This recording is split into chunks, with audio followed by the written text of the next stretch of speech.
From the oldest city in the USA, St. Augustine Tonight, with our guests, George Gardner, Dan Sostrom, and musical guest, Lonesome, Bert, and the Skinny Lizards. and your host, Jorge Rivera.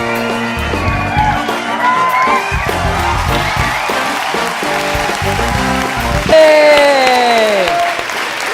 Hey! This is St. Augustine Tonight. This is St. Augustine Tonight with your host, Jorge Rivera. And you might say, what happened? It's Halloween. Come on. Let's enjoy Halloween. So I'm wearing an old Russian uniform. There's a long story to it. So if you take me out to a drink, I'll tell you all about it. Okay. So nice to have everybody here. I wore an orange tie. I believe the Russians would love to wear a Russian tie, for it is Halloween, and your president is a bit orange too. Yes? Yes, hey, bring the vodka, we drink to that. And you know, it's Halloween, so we have to tell a scary story. There's a guy that is a Cold War enthusiast, a Cold War buff. And he goes around the country, and he's quite an authority about the Cold War era. Not that we're not kind of in a Cold War now, but he found a bomb shelter in Washington, D.C. for civilians that was intact. It was like a miracle find. And if you looked at the shelter, it would hold about 200 civilians. It looked like one of these paranormal shows where it's an empty, abandoned mental asylum. And they had drums that still had water for the people who had to go in that shelter. And they had biscuits and portable toilets. It was amazing. He opened the water drum after all these years. You wouldn't want to drink that, okay? And then he showed the portable toilets, which was like one portable toilet for every 50 people. I don't know. They're supposed to stay there 2 weeks. And then, as Cold War days were, you go outside and everything's wonderful again. Yes, okay, after the bomb goes off. Well, that was scary to me. Another sad thing, I'm a Yankee fan. And my Yankees, they died, okay? They died a terrible death. I'm so sorry for them. So the Astros are in the World Series with the Dodgers. I think for Houston, that would be a nice win to give them a boost, because they've suffered so much under the hurricane. So, yeah, I'd love to see a series between the New York Yankees and the Dodgers. Just for your information, the Dodgers are 1-0. They won the first game, and so they're going to play the second game. So that would be fantastic. Another thing I saw really interesting, in Dubai, they have these giant drones that carry people, and they work on their own, so they're automatic. They tested them, they went to the round. So it looks like one of those big, remember the station wagons in the Old West? It looks like a giant wheel with all these propellers on top, and hooked under it is this cabin that looks like partial helicopter. And what it does is it will actually take people up to 30 miles away.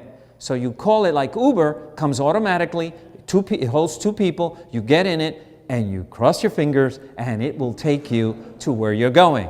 Now, though it's tested, they're not ready, because now they got to build the infrastructure, little tiny like helicopter pads where people can land, etc. They think in 3 years they'll be running, but their competitors, who also have a vehicle, say, we'll be running before that. So we'll see what happens. That was really interesting. Another thing I saw really interesting, in China now, it's only in one province, but they expect to do it everywhere. Just like you order Uber, you can now order your dream car. A Rolls-Royce, a Lamborghini, or a Ferrari. It's $75 an hour. You could bring it. You can have it with a chauffeur or without a chauffeur.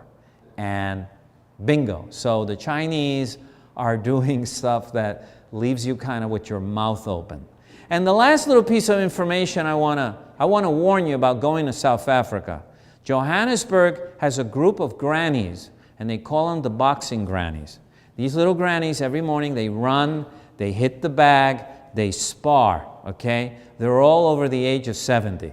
So if any guys who snatch purses go to South Africa, there's a good chance when you pull on that purse, you're going to get knocked out with a hook to the head. So my advice is stay cool. Don't get rude with a grandma in South Africa. And talking about South Africa, we have a wonderful show tonight. Hey, our guests are George Gardner. You know him from the St Augustine Report. We have also Dan Sostrom. Yes. And he's from Tone Vendor. We're going to talk vinyl, baby. Vinyl. That's what we're going to talk about. And our musical guest. Wonderful. All original stuff. It is Lonesome Bert and the Skinny Lizards. How skinny are those lizards? I don't know. But we're going to find out. So when we come back, we're going to break it in with some music from Mr. Lonesome Bert and the Skinny Lizards. See you in about a minute. My name is Manny. I'm the owner of La Gerencia Cafe. We're located at 4 Avila Street, the oldest street in the oldest city in the nation. Our menu features breakfast all day and lunch. We have a variety of omelets, a variety of sandwiches, Cuban sandwich, medianoches, Elena Ruth, pork sandwiches. We also have a feature item, it's called the Guajiro, which was featured in a PBS special. Some of our house specialties is ropa vieja, typical Cuban picadillo, and roasted pork with black beans and rice and plantain. Cuban coffee, Cuban espresso, café con leches, cortaditos. We have a selection of domestic and imported beers and a selection of wine. We also make our own mimosas and sangrias. So next time you're in St. Augustine, pass by the oldest street and come into La Gerencia and have good food, good friends, and a good time. And by the way, se habla español.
Hi, I'm Carla Wagner. I am the owner of what we call in the hood the Triple C's, and that stands for the Corazon Cinema and Cafe, here located at 36 Granada Street.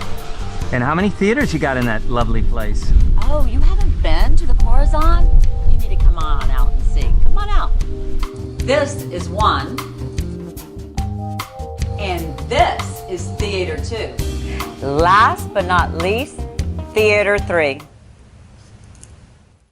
So what kind of movies do you run here? Oh, we have a variety of different movies. We have classical, foreign, documentaries, you name it, we carry it. We're an art house, so we have a lot of different movies. That's right, you're an art house. Well, I gotta say, I like the way Triple C rolls. Yeah, that's Chaplin, love him. So, you can come here to socialize, you can come here for a great film, or you can come here and have a bite to eat too. So come and see us. Salud. Salud. I like this place. Oh, and by the way, we have a valued commodity, and that's lots of parking. At Martinez & Associates, we can help you with many things. Number one is income for life throughout your retirement, which is very important. Number two would be Medicare choices, which are very confusing. Number three is a legacy for your loved ones. And finally, keeping you independent throughout retirement. My name is Tuli Martinez. Call this number. Y hablamos español. All right, we're back, ladies and gentlemen. We're back, and our first guest for this evening is George Gardner, and nice to have you. I know George. Well, I knew he was one of our mayors, and I rediscovered him through his newsletter, the St Augustine Report, and which I love. I love this newsletter because it takes a subject that a layman like me would have problems understanding, and he puts it in terms that I can understand, and he puts it in about 1 to 2 paragraphs. And by the end, I know what the issue is about, how it concerns me, how to do something about it, and if I want more information, a place where I can go. And I thought that was excellent. So I always said I'd love to have him on the show and get to know a little bit about, like, where you're from, where's home, where did you grow up? Grew up in Northeast New York, in Schenectady, the city that once lit and hauled the world. Yes, yes. And went to college at the University of Rochester, and on graduation wanted to put my foot in the waters of journalism, and 16 years later I took it out and went on with my life. So what did you study in school? When you went to the University of Rochester, what did you study? Like most in that era, they didn't offer basket weaving, so I took political science and English as a minor. My first newspaper job, I was in a news bureau in Massachusetts with the Worcester Telegram Gazette, and I went out for coffee with my bureau chief and apologized for not having journalism school experience or training to go into reporting. He said, you know, that's fine. We would have had to spend the first couple of weeks knocking it out of you so we could teach you to be a reporter.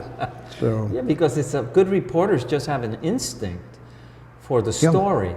I don't think it's something you can learn like mechanical engineering. Right. Yeah, you have a curiosity. Everyone has curiosity, but basically you follow through on it.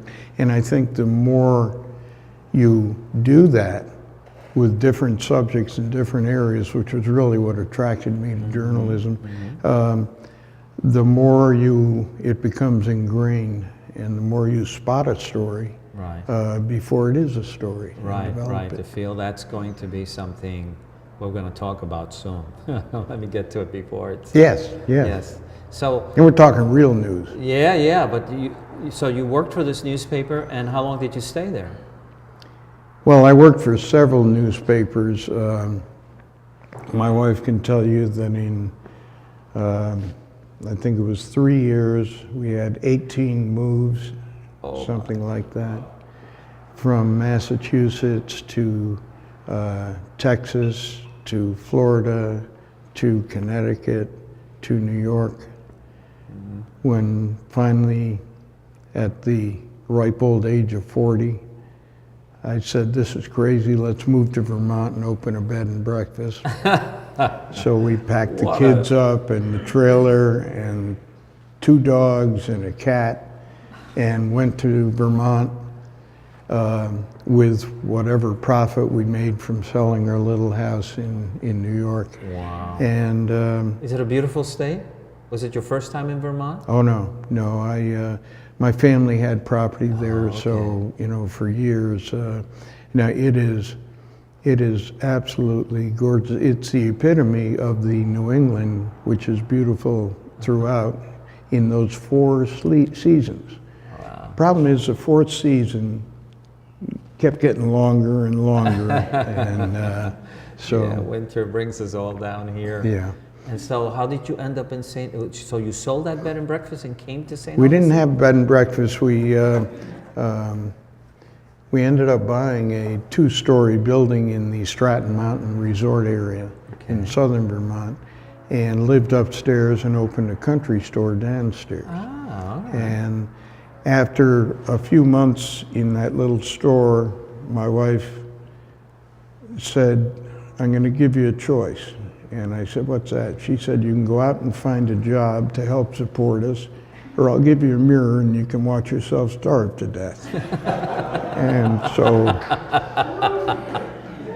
that began my career in real estate. Okay, real estate. You came down here to Florida to pursue Came to that? Florida, brought my real estate license with me, which was no good here, of course. And that and an application got me into real estate exam here, and then into real estate. The house we bought here was on Charlotte Street, 48, It's a lovely 46? street. Charlotte Street, right by Hippolyta. Okay. And What a great spot. a 2-story house. We lived upstairs, and we opened a toy store downstairs. And with the creative name Charlotte Street Toy Shop. My wife, being the marketing expert, reasoning they need to know what it is and where it is. Okay. And I couldn't agree with that. So, so we got involved with the community and did some volunteering with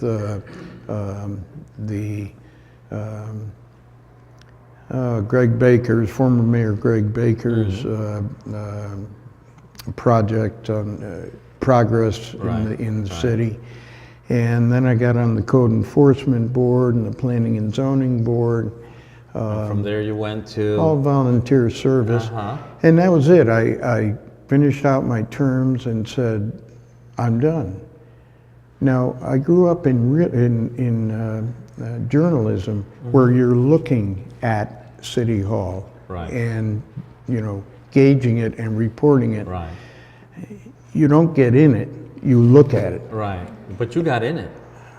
Yeah. I just... How did you decide that you said one day, let me take a shot at running for mayor? I mean... I had a brain, whatever. There was a situation going on in which the city commission, it was, obvious to me that they were ignoring the community. Right. And just going their own way. Right. And it just hit me, and I remember getting ready for bed one night and looking at my wife and saying, I think I'll run for commission. And she said, of course, dear. I went ahead and registered. I'd never gone through this process before, but I went ahead and registered. And I was in the election office, and she said, I said, I'm registering to run for commission. And she said, okay. She said, are you going to run for mayor too? And I said, well, I can't run for mayor too because you've got to be a commissioner to be mayor. Right. And I'm not on the commission. She said, that's all right. If you get elected commissioner, you'd be elected mayor.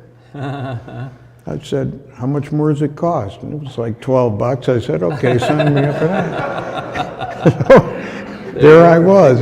And actually, I did it deliberately. I went after the top spot against an incumbent to assure that I wouldn't get elected. I just wanted to get things on the table. Yeah, because once you run, even if you lose, you have 2 cents because they say, let him speak. He ran for mayor once. Right. Yeah. So anyway, I went for it, and I won miraculously, I won the mayor's seat by 15 votes.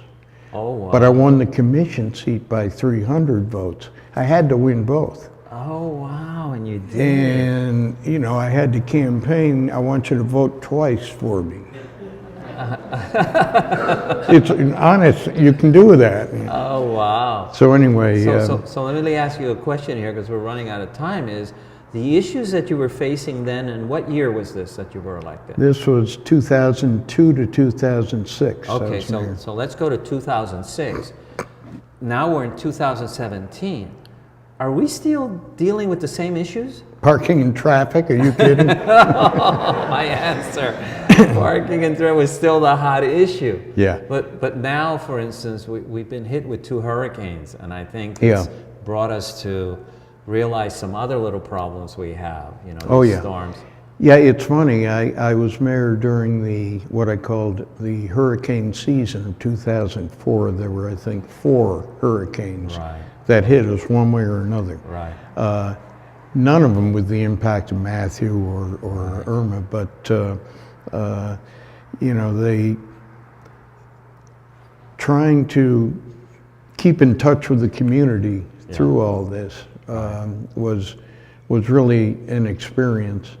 But I think the things I count most as being proud of in my terms was, number one, the parking facility at the Visitor Information Center, which makes a great welcome area, I think, for people. And the Neighborhood Associations program, which has brought neighborhoods into the fold and gotten them more involved with their city government, which is the whole idea. So now you left. Would I be guessing that you're out of politics in that sense, and that the St. Augustine newsletter, the St. Augustine Report, I'm sorry, St. Augustine Record's the other one. I didn't know you ran a paper. No, the report is almost like you saying, I still want to be involved. I still want to bring the issues up front to the people. I still enjoy it. I do it weekly as an email. It's also online, staugustinereport.net, but it is online. And what's the reception? What you've gotten? Well, I think the reception's been good. I've had people say that they find themselves reading items in the report they have no interest in at all, but they get captured by that lead-in, that first graph, and just read them through. It's superb. I mean, I love it. And that's, you know, that's a challenge. When we first moved here, I said, you know, there are names and places, sites and so on I know nothing about. Having never lived in this area. And so I began researching and ended up writing a series of what I call bedtime stories, which are not for kids, but they are quick reads before bed. They're about 1,000 words each. So I took Ponce de Leon, Menendez, Matanzas, the Siege, the Castillo, each of these condensed into 1,000 words. Wow. So I guess I can't write a long story. I just, everything is in It's so limiting bites. because there's so much you want to say about it, and you say, well, I won't be able to cover this, and I won't be able to cover that. You can't do it, right? Yeah. But I enjoy it, and does does keep me active, keeps me off the streets, as my wife says. So. Oh wow! But. Well, I always wanted to bring you here. We've ran out of time, but you keep it up. I love that little newsletter, the St. Augustine Report. I urge you all to Google it. I love at the end that you always tell these stories at the very end that are so interesting. The historic bites, right. It's amazing. Right. I love the pictures. I love it. It's just a perfect little piece of journalism, my friend. Well, it's a pleasure for me to be here. I'm not usually up at 11 o'clock at night, so this is a real treat. You believe that? I got some. We can get back to real estate, sell you some property. Thank you again. Okay. Thank you. Happy Halloween, everybody. And we'll be back after these messages with Dan Sostrom of the Tone Vendor. Hello, I'm Grant Paxton. Welcome to Foxtrot Creative Studio. Let me show you what we do. We've been in business for 3 years now. We can create different graphics for you, ads, mailers, flyers, business cards, logos, and even websites. And we're also a printing company as well. So we can create for you the design you need and then the final product. We can usually get you with a design, we can get you a brand new business card in less than 2 days. US One Computer Works has been serving St. Augustine since 2002. We make repairs on all makes. Is your computer slowing down because of malware and viruses? Bring it to us. And if you can't come to us, we'll come to you. Do you need a wireless network at your business? Problems with your routers? Call US One Computers. We're ready for the task.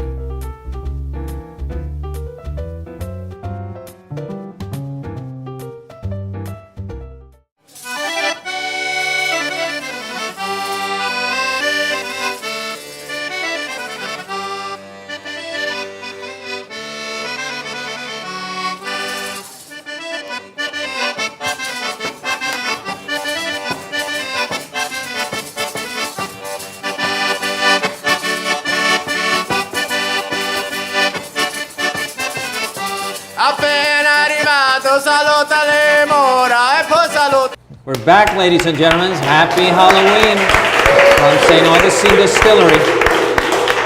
Yes, we want to thank the St. Augustine Distillery once again on this Halloween week to be here as a venue, and our second guest is Dan Sostrom, and I know him from something that I love, which is vinyl, and he owns a store in town called the Tone Vendor. And so if vinyl is coming back like you wouldn't believe. But tell us, Dan, where are you originally from? Are you a Florida child? Unfortunately, I was not, but I came here as fast as I could. I grew up outside of Buffalo, New York, and then when it came time to look at colleges, I told my mom, let's look in Florida. So we did. We had vacationed here, since I was 7 years old, pretty much every year. Wow. And Buffalo is cold. It was, yes. And we lived 2 blocks from the lake, so we would get the lake effect snow that was, 3 times taller than me.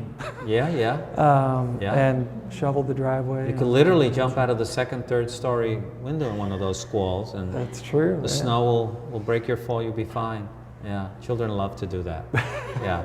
So now you come to Florida to college, and were you in Gainesville in college? Or? I was, yep. I applied to 3 Florida schools and got into them all and selected UF because I wanted a small school. So that worked a little differently, but it worked out great because I had a great time there. It's a great school. I met my wonderful wife there, so that all worked out perfectly. Wow. And we liked Gainesville so much that even after traveling the country a while, we came back to live there later. Yes, because you lived on the West Coast for a while. You took a time off. How long were you on the West Coast?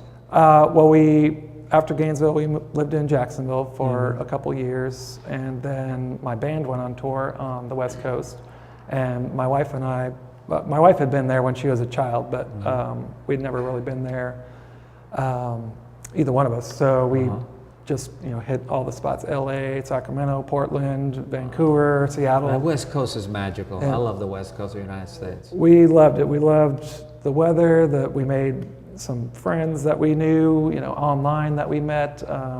And so after this tour, we came home This was in July, and a month later, at the end of August, we had packed everything we owned into a large moving van and just drove west. We had nowhere to live. Go west, young we man. didn't. Go I west. didn't have a job. It was we were wild and free. Right. So we we parked on our friend's doorstep and said, "Help!" So they let us crash in their house, and we found a place to live and lived in Sacramento for, this was 2001, and we left 2005. Now that's where you had your first store. Yes. Your first. So now, how did you get into vinyl? How did vinyl become such a core of your life? Well, when I was a kid, there was always music around in the house. My mom would always be listening to the radio, and she had her old LPs. She had Hot Tuna and the Youngbloods, and I would pull them out and look at them. And my sisters had, stacks of 45s in the basement. We had a finished basement, and I would play those on a little, blue and white striped turntable that I had as a kid. And first record I ever bought was the Mr. Roboto single from Mr. Styx. Roboto. And that was, the first thing that I ever wanted as a child. But then I guess vinyl got away, as CDs and cassettes became more popular. Took over. And then when I got into college, this was the early 90s, so it was before MP3s existed, and I started getting into independent music. And a lot of the independent bands they would only afford to press a 7-inch 45, and the only way to hear that music was to have a record player, because they couldn't afford to press CDs or didn't have enough music to do that. So that got me into cool. It was for sure. There was and it still is. LP. But yeah, so I kind of built up a vinyl collection from that, kind of out of necessity, and then How big is your private collection, you think? It's always growing, but it's probably 6,000 to 7,000 records. Oh my Lord! It's more than I have room for. I bought shelving, years ago to fit it all, with room to spare to grow, and that is just bursting and spilling out everywhere. So Unbelievable. I need more. If I looked at your vinyl collection, would there be a common denominator, the kind of music that is probably more than the rest? Not really. I kind of like everything. I have a broad scope. I keep everything together, except I separate out soundtracks, which is a small section. I have a large jazz section. I love jazz. And I have hip hop is separate, and then I have an electronic section, which is now rivaling the jazz section, because that's my electronic is huge. Obsession. Huge. So you opened your first store in Sacramento. How big of a store was it?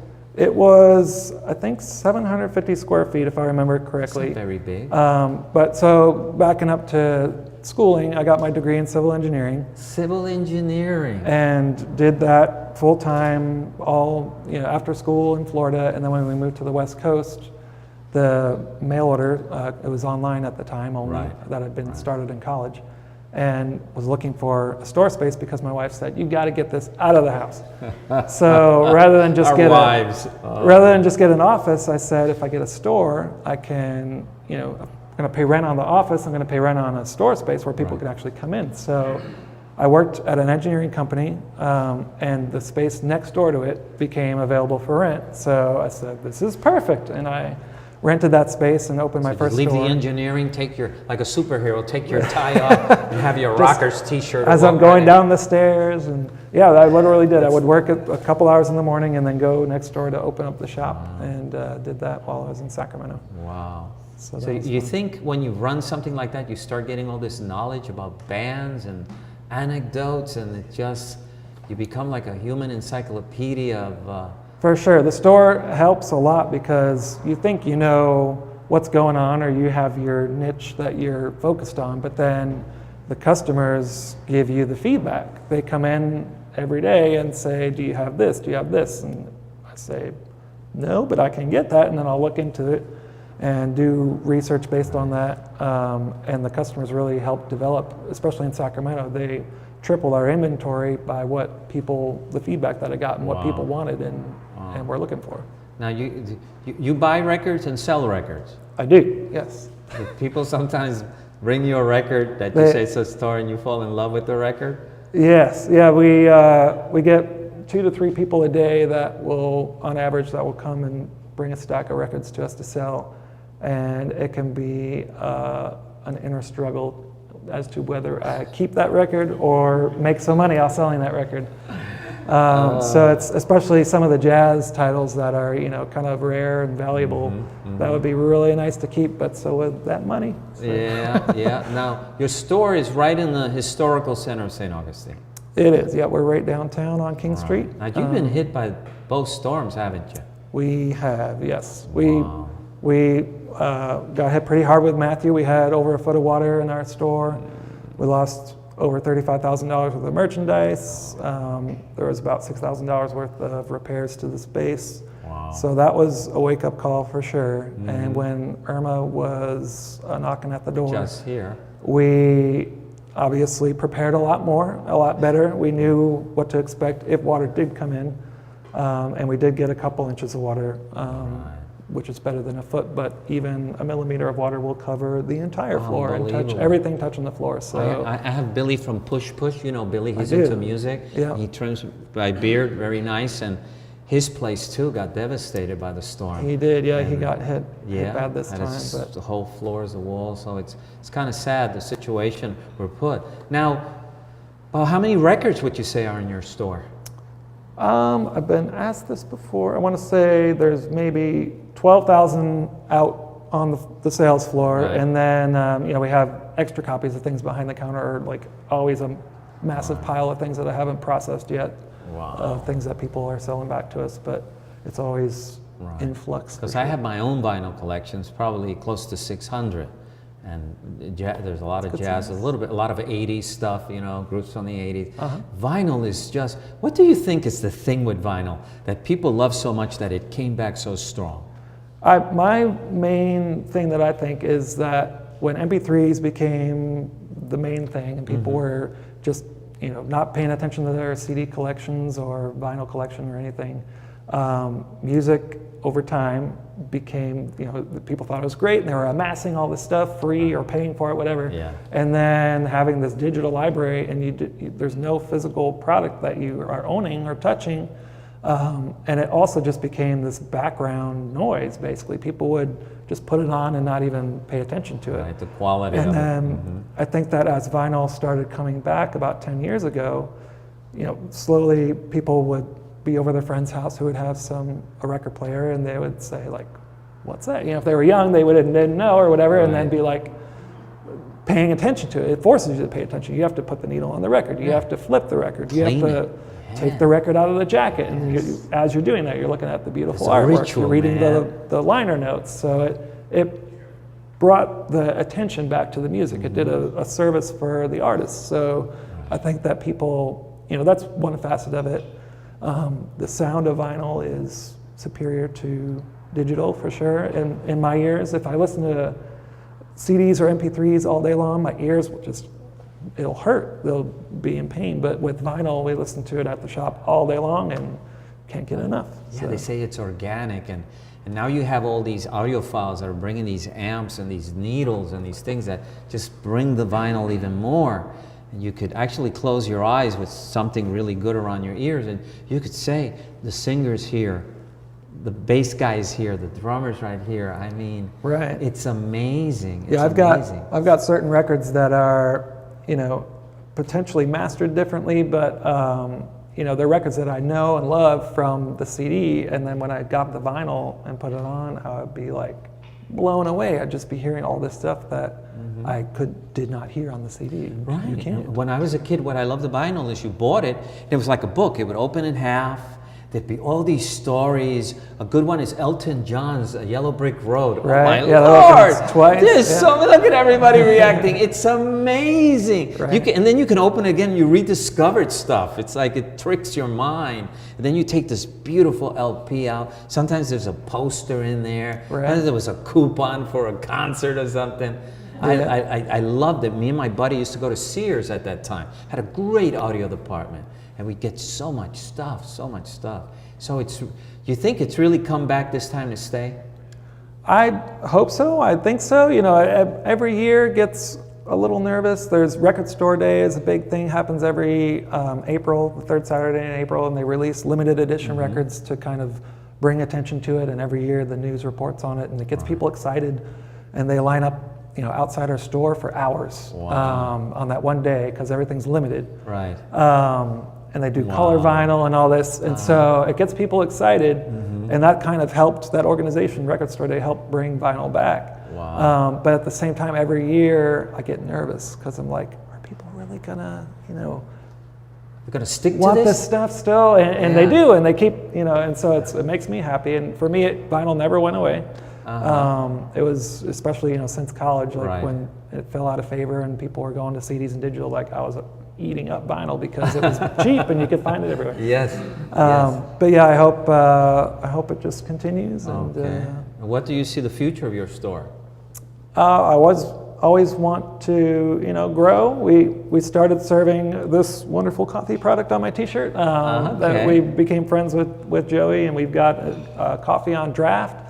I'd love to have a stage someday and have in-store performances. Wow.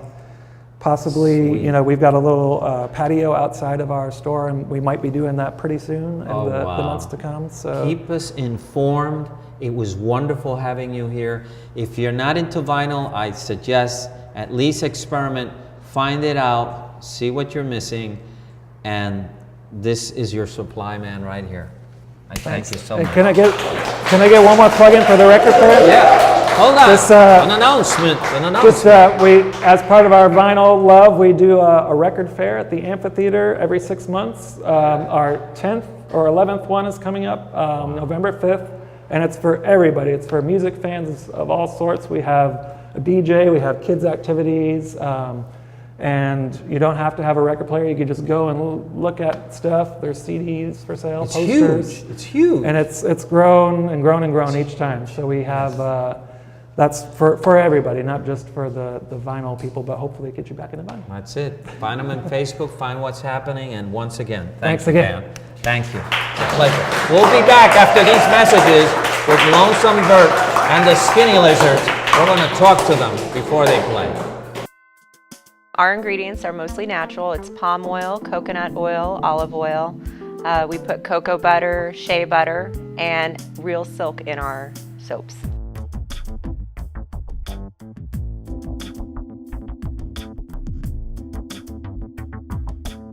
Also, it's something that's pleasing to the eye and you enjoy using it. Come visit us at Antoinette's Bathhouse.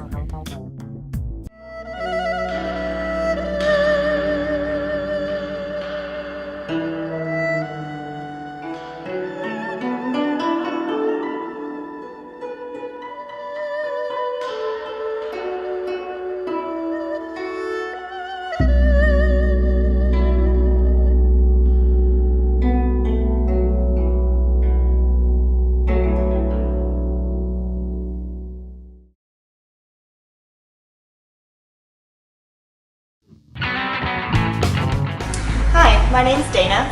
I own Sweet City Cupcakes, and we're located at 233 West King Street. We specialize in custom cakes and cupcakes. We use fresh and local ingredients and bake fresh daily. Each of our cupcakes is decorated with a unique look to complement the flavor. We have signature cupcakes such as the Marilyn, the Elvis, the I Love Lucy. We have a unique vintage look. Stop in and say hello. Have a cup of coffee and a delicious cupcake. Even better yet, take a box home to share with the family. We're back, ladies and gentlemen.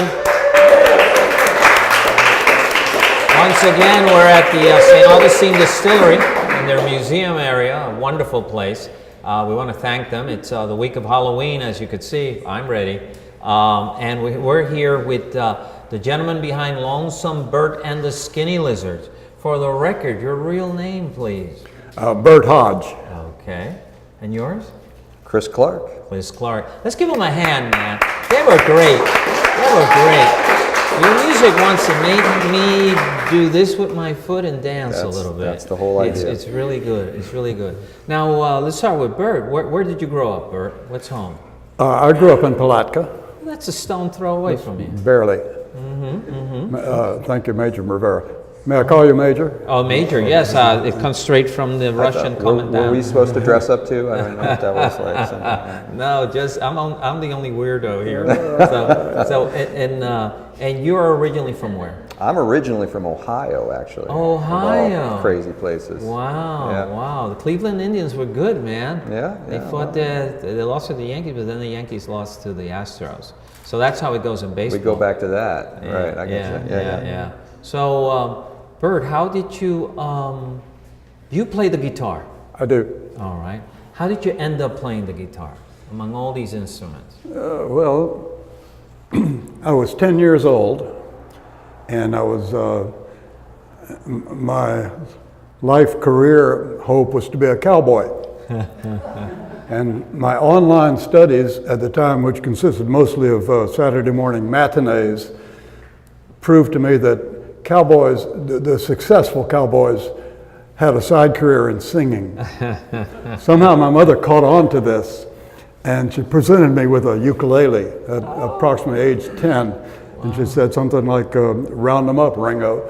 So that's where it started. Oh, wow. And your instrument is the bass guitar, I play upright bass now. Yeah, upright. Do you like it more than, say, electric bass? I do for this, you know. I mean, it just depends, you know. It's just a tool, really. Right. You know? But any music's good, no matter. And how did you end up behind the bass? What was it? Well, he wanted to be a cowboy. I wanted to be a rock metal god, and that just quite didn't work out, you know, in my trajectory, you know, growing up.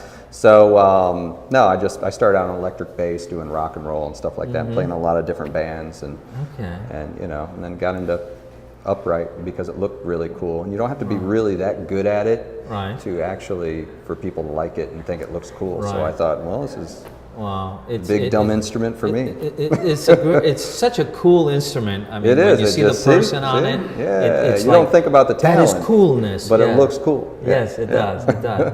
And Bert, how did you end up in St. Augustine?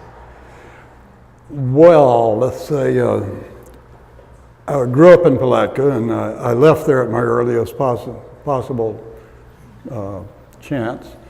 I joined the Navy. I traveled widely. I lived up in Yankee Land in various spots for quite a while. Now, in the Navy, you were a pilot. I was a naval aviator. Let's give him a hand. Thank him for his service. Yes. Wow, a pilot. You see, most kids don't want to be a cowboy. They want to be a pilot. And here you are. I tell you, cowboys are a lot more fun. And so you lived up in the north for a while, and then? Yeah, and finally I ran out of jobs and moved back to, I wanted to be close to Palatka because I still have family there. Right. So we came to St. Augustine, and St. Augustine at the time, 28 years ago, was quite a nice little joint. It's really, it's a busy place It's becoming complicated. Yes.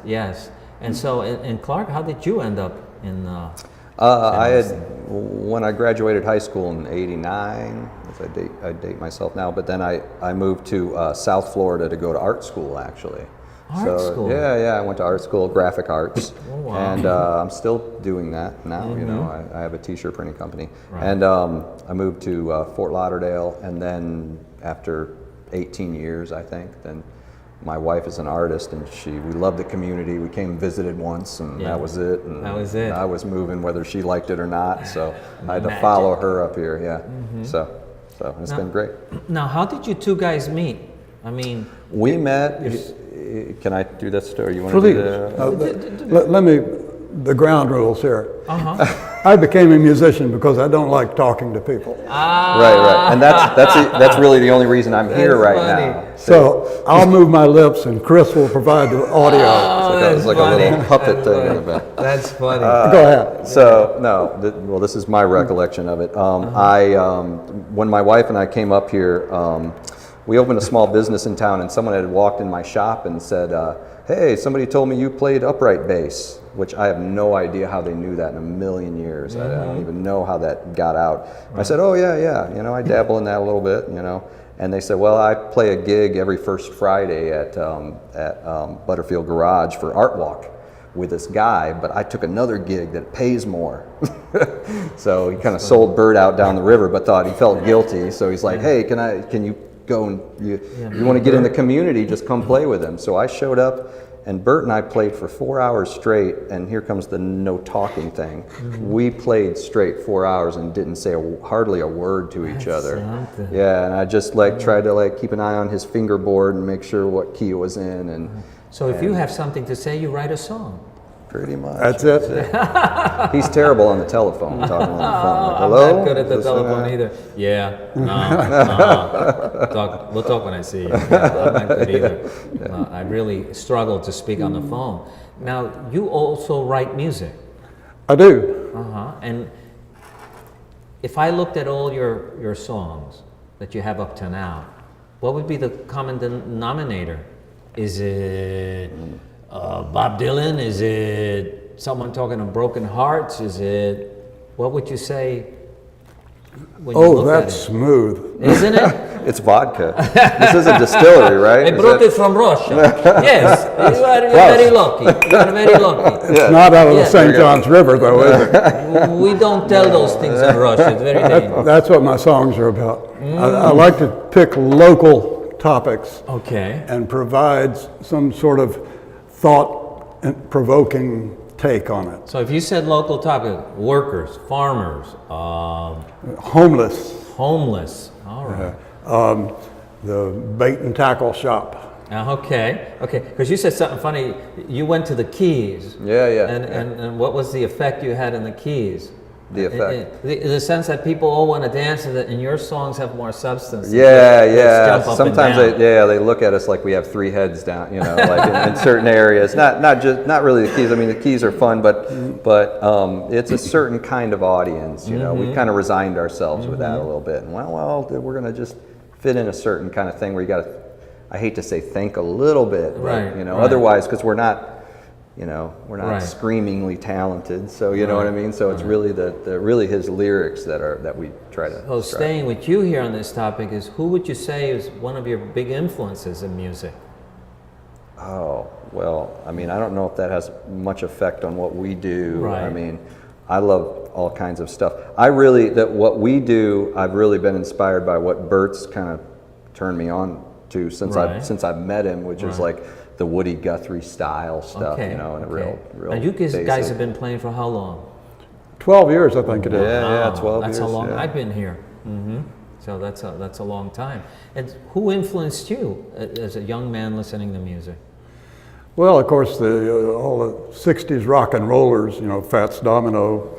Oh, yes. We take our, may he rest in peace. May he have a great, beautiful piano in heaven. Yeah, all that rock and roll stuff. I used to play in a high school rock and roll bands. And then Bob Dylan, of course, when I got to college. And the whole 60s flower power and anti-war and civil rights, all that stuff provided me with meat for the musical future. You know, it's so powerful. I mean, that music still resonates. Some of it is still so relevant to today that sometimes your hair stands up when you listen to the song. Yeah, that's what I'm looking for. Yeah, well, and you know, and you're like, wow. You know, I remember seeing the movie Forrest Gump, and I think what amazed me was all the music I heard through the whole film, and emotionally I reacted to it because it had so much impact to that whole generation that is still doing what they do. Now, if you had time to learn another instrument, what do you think you'd learn? Boy, I think for me, probably the drums. The bass is almost like the drums, yes, so I just kind of like gravitate towards percussion beating stuff. Yeah. And it works so in synchronicity with that drum. Right. Yeah. I get jealous. I play with Steve Mithers. Can I say Steve Mithers and Mark Saunders are other guys here and everything back there in the back. Yeah. So you know, I get jealous of that a little bit. I like that rhythmic drive and stuff. So. Right. And for you, if you had time to learn another instrument? Oh, it would be piano. Wow. Just for the compositional association, you know. And that is a percussion instrument too, you It know. is. So Oh, you yeah. know, Right. You're beating on that. It's all percussion in the end. I'd be writing a lot of Fats Waller type stuff, you know. Bam, bam, bam, bam. Oh, wow. So now you look at your group, you look at your music. What do you think are some of the comments you get from people when they listen? You've been playing for 12 years, you have fans, your music is great. When you guys played here, everyone was moving with that music. What do you think are some of the compliments or things you hear from fans? What do you call this music? I've never heard anything quite like it. Well, that's what we're looking for. We like that. Because I had asked you the question of in what genre would you put your music, and you said hokey pokey or something like that. Folky pokey. Oh, folky pokey, and I started laughing, you know. Yeah. And then you said, well, you guess it would be what, an Americana, probably? Americana. We want you to enjoy it and dance and jive around while you listen to it, and go home and think it over and say, you know, what was he really saying in that third verse? Could he have really said what I'm thinking he was saying? It's like, yes. Oh, wow. So where do you guys see the group going in the future?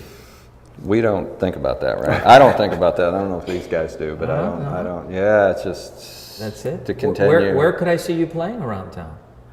We're going to be. What is our next? See, this is the problem. This is Congaree and Penn Farms. Why we've gotten this far. Yeah, we got the Congaree Farms up in West Jacksonville area. We got that coming up. We're going to be doing the Milltop again when it opens up. We're going to be that place is almost ready. Yeah, a little regular rotation there. We work with Don O.J. Dunaway.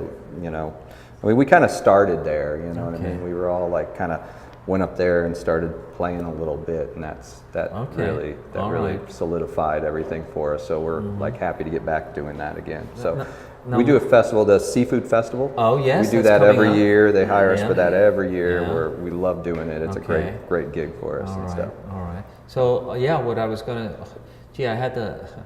Don't get old. Don't get rushed and don't get old. The questions just leave you as you ask them. But, yes, here it is. You write almost everything you guys play is stuff that you write, and some you write, but you write most of it. I would say... 90% of what we play is original music. That's awesome. And if we didn't write it, we really think about doing it. It's really something that we go, we wish we would have wrote that. You know, it's not just something that oh, well, people are going to love to hear this. You know, and we've played popular songs that had gotten more popular as we were playing them over the past 12 years, and went, no more of that one. And just went, you can hear that one anywhere. We're done with that. Now, Dan has said he had about 3,000 LPs in his collection. Man, but how many songs do you guys have under your belt? How many songs do you have access to of your own original material? I have written approximately 70 original songs. Okay. And Chris has another 15. 10 or 15, yeah, something like that. And we've got, you know... You guys could play all week. I know that many more of covers that we know and could perform. Would you guys play something for us? Yeah, we would. And I want to say, I loved hearing about Dan, by the way, too, because our last recording that we did at Retrophonic Studios, and we made sure it was all analog, with the idea of possibly putting it on our actual record, and we never did do it. So there's a possibility of vinyl. We're going to do some vinyl. I'm a big vinyl fan. I can't imagine the amount of records he has personally. Blows my mind. I know. I mean, if you did one a day, I don't know how many years before you got back to number one. Wow. Yes. Well, I thank you guys, and when we come back, we're going to listen to this group of Lonesome, Bert, and the Skinny Lizard. Thank you, from the distillery. We'll be right back.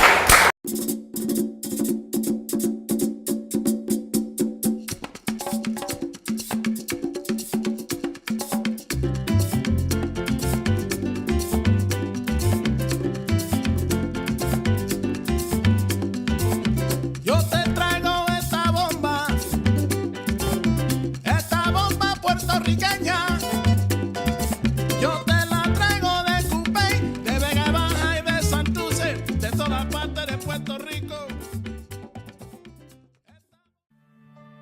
At St Augustine Distillery, we're part of a new generation of American craft distillers. Family owned and operated, we are committed to making the best possible spirits using local agriculture. Our distillers make everything by hand, from mashing and blending to distilling and tasting each and every batch. We distill and bottle everything we sell, making sure that the spirits are just right before barreling and aging. Bottled by real people, we love showing our guests not only what we do, but why we do it. We're passionate about educating our guests to not only what goes into each bottle, but how to make the best possible cocktails. We love St. Augustine, and thanks to your purchases, we're able to give back to the community and help local organizations each and every day. Thank you for your support. Thank you for your support. Thank you for your support. St. Augustine Distillery, handmade with pride in the nation's oldest city.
Thank you guys. St. Augustine Tonight from the distillery.